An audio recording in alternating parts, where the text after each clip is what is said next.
So Alex, we've been told for a long time the climate change emergency is settled science. It looks like it's no longer settled. What happened? Skupcie się na chwileczkę i posłuchajcie tej rozmowy. Tłumaczy automatycznie Google, więc niestety tam nie ma perfekcyjnego tłumaczenia, ale jakby, jest bardzo dobre tłumaczenie, można powiedzieć, jak na sztuczną inteligencję.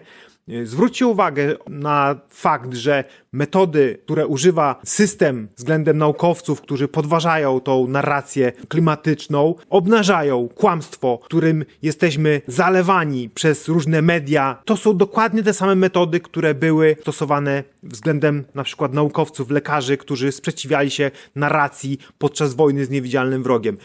Miejcie świadomość, że te agendy klimatyczne to nic innego jak narzędzie, które ma sprawić, że nałożą na nas kolejne podatki, zresetują nasze gospodarki, zresetują nasze portfele. Po prostu to jest narzędzie komuny nowoczesnej, współczesnej, zielonej.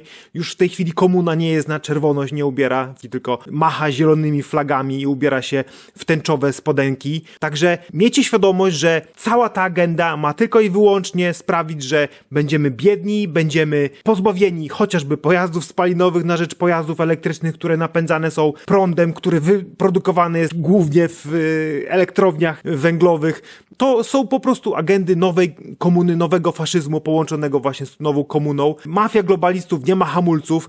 Urszulka von der Pfizer razem z pozostałymi klaunami i pachołami globalistów będzie nawijać na makaronouszy. Wszyscy są bezkarni, wszyscy są pod ochroną służb specjalnych, mają media pod kontrolą, robią co chcą. Są bardzo niebezpieczne czasy, pozbawiają nas wolności pod pozorem dbania o Matkę Ziemię. Miejcie to wszystko z tyłu głowy i nie dajcie się kolejny raz oszukać propagandowym mediom.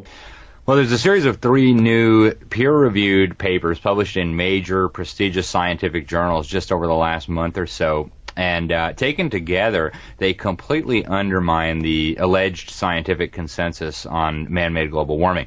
One of them found that about 40% of the observed warming can be explained away using the urban heat island effect. So to try to summarize that, basically a lot of these thermometers were put out there in an open field, in a rural area, a city was built up around it, and so it gets warmer, obviously, not because there's global warming, but because there's a city around the thermometer.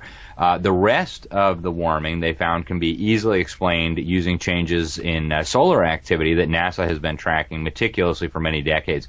And so right now, these are in the peer-reviewed literature, and instead of responding to this, you've got the climate establishment going on Twitter and saying these guys are basically poo-poo heads and clowns and deniers. At this point, you wonder, do they have a scientific response? Because if they did, they would probably write a peer-reviewed paper to refute the ones that just undermined their claims.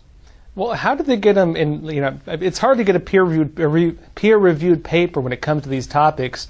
What was the kind of hole in the wall that brought this about, so to speak? You're right. It is very hard to get any peer-reviewed studies in the journals because there's almost like an iron wall blocking this. And we got some insight into this during the ClimateGate scandal in 2009 when a bunch of emails were hacked and leaked to the public showing a bunch of so-called climate scientists, in fact, some of the leading so-called climate scientists, conspiring to hide their data from other researchers, conspiring to hide the decline in global temperatures, and conspiring to silence any scientists who wouldn't go along with the narrative. Keep them out of the journals, keep them out of TV, media interviews, etc. And so what happened is these papers were just really solid. These 3 journals that published them, they're not known for being, climate denier publications, but the science was very sound. They did one special issue in the journal Climate, for example. They had some guest editors, including Dr. Ned Nikolov, who I wrote about back in 2017. They looked at this. They said, wow, this is correct as best as we can tell. So the peers looked at it, they accepted it, and this is a really prestigious team, Josh. We're talking about almost 40 scientists from around the world. The lead author, Dr. Willie Soon, one of the world's top astrophysicists, if not the top astrophysicist, he used to be at the Harvard Smithsonian. You've got Ronan Connolly. These are very, very well-established, very prestigious, highly credentialed experts, and it's good to finally see some alternative viewpoints published in the peer-reviewed literature. I think the dam is finally cracking, Josh. Yeah, well, what I've heard from a lot of people before was that nobody dares say it. Everybody understands it, nobody dares say it. What effect are we seeing now that some pretty credible people are stepping forward on this?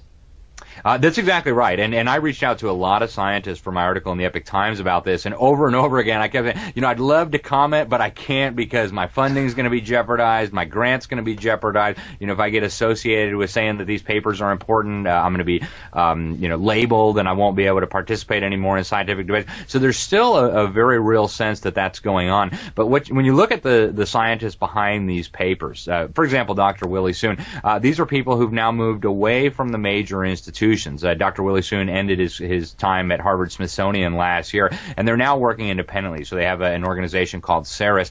That's the real issue, right? Any scientist who comes out and says, hey, the UN is not telling the truth, the federal government's not telling the truth, their grants are going to dry up. If they're not tenured, they're going to be at risk of losing their job. But when you take a bunch of scientists who are completely independent, who don't need federal grants, who don't need to participate with the UN, they have a lot more freedom, and I think that's what's going on here.